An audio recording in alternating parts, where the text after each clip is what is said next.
Olá, o tema de hoje é AC e D e benefícios do banco de dados relacional. Eu sou o professor Cássio e vou trabalhar esse tema com você agora, principalmente no que tange a lógica por trás de um banco de dados, ou seja, como que o banco de dados relacional é desenvolvido na prática.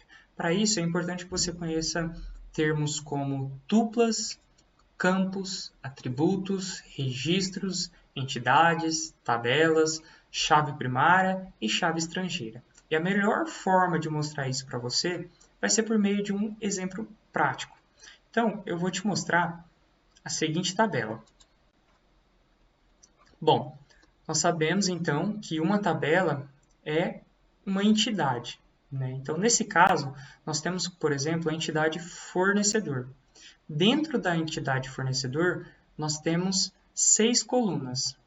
Número, que identifica a entidade, nome dos fornecedores, nome, o endereço desses fornecedores, a cidade, né, a rua, a cidade, o estado e o CEP de cada um desses fornecedores. Então, na entidade fornecedor, na tabela fornecedor, tem essas colunas que são os atributos, também conhecidos como campos.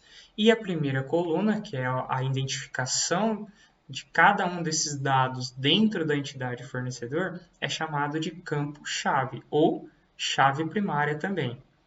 Já cada uma das linhas, né, são chamadas de registros ou tuplas. Né? Na verdade, registro é cada informação que está contida em cada uma dessas linhas, em cada uma das colunas. Né? Então, cada linha é chamada de tupla.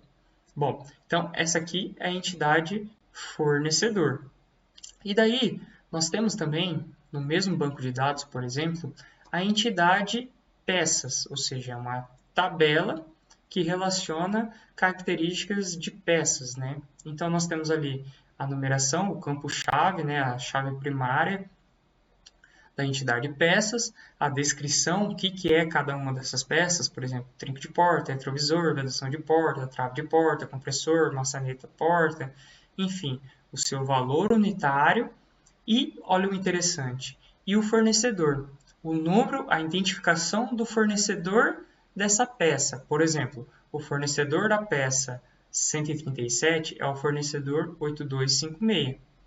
Então, essa chave, né, essa chave aqui, ela também está presente na tabela anterior, né, que é a chave, o campo-chave da entidade fornecedor. Aqui, ela aparece, então, como chave estrangeira, né, que, na verdade, ela pertence à entidade fornecedor, mas está sendo utilizada na entidade de peças para poder ter esse relacionamento, porque nada mais é do que o fornecedor dessa peça. Então, tem uma relação, tem um contato, e é isso que o banco de dados faz. Então, se eu unir, né, essas duas tabelas, nós temos então ali na parte de cima a entidade fornecedor e eu tenho ali embaixo a entidade peças.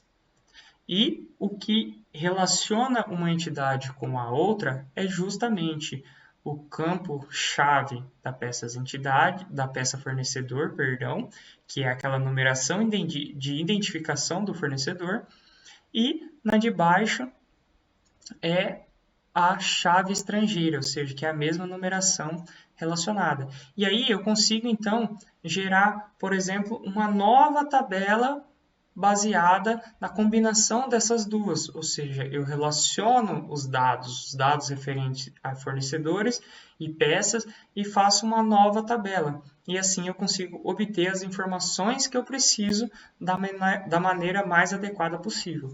É isso, basicamente, que o banco de dados relacional faz, ele relaciona os dados. Tá? E daí, dentro dessa questão, é muito importante que você compreenda que tem alguns pontos importantes. Por exemplo, atributos exclusivos. Então, os atributos, né, que são os campos ali, cada uma das informações de cada coluna ali, eles são exclusivos. Então, os campos, a entidade fornecedor vai ter dados exclusivos da entidade fornecedor. Nada que não seja de fornecedor pode estar ali dentro. Tá? Então, obrigatoriamente, tem que estar tudo relacionado com a entidade, né, que é a tabela. Por exemplo, no caso das peças, tem a questão do fornecedor, mas é um atributo da peça também. Qual é a sua origem? A origem daquela peça é de um fornecedor. Então, por isso é um atributo também da lei. Só que, como é um atributo comum, né, a duas entidades, em uma ela vai ser a chave primária e em outra ela vai ser a chave estrangeira, que é um outro ponto, né? Uma chave estrangeira de uma entidade será a chave primária de outra. Não é possível, não é permitido que uma chave primária esteja em duas entidades. Se ela aparece em uma como chave primária, então se ela for reaparecer em outra entidade, ela deve ser uma chave estrangeira. Né? Nunca haverá duas chaves primárias idênticas dentro de um banco de dados, o que também vai de encontro a um outro ponto, que é a questão de evitar duplicação de dados, ou seja, os dados não podem estar duplicados.